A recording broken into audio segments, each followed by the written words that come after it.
Thank you so much, Nick. We are ready to move on to key number 5, which is recognizing and setting limits, our next key to our spiritual wellness. And this is not easy to do, especially since our society tends to give us the message that if it feels good, do it. So I guess one question is it asking too much to feel good?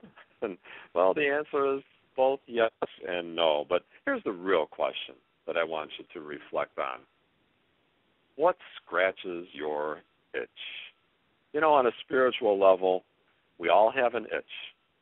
It's that chronic gnawing sense of discomfort that begs for a scratch.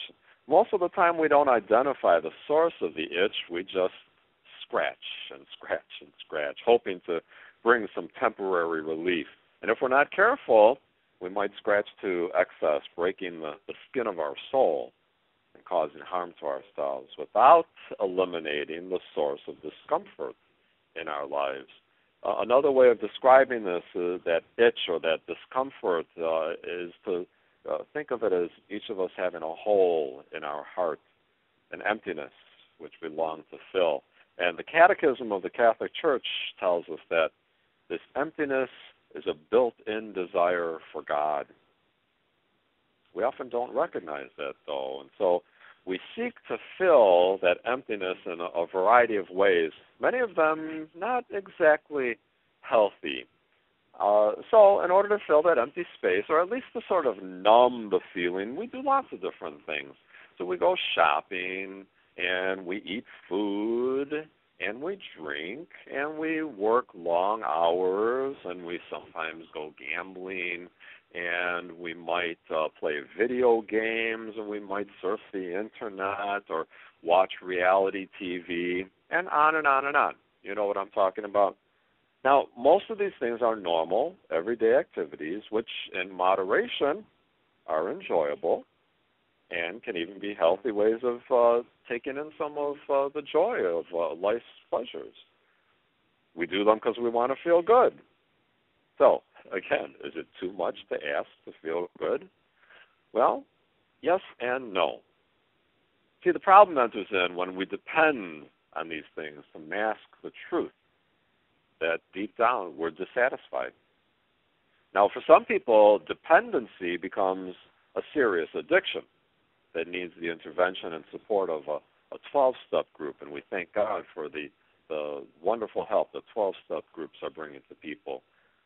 But while most of us don't need to join a 12-step program, the fact is, however, we still grapple with what I call mini addictions.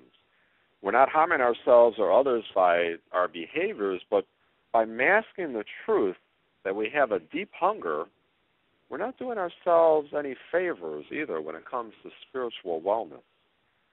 We can apply the main lesson of 12-step recovery programs to our own lives, and that main lesson is honesty.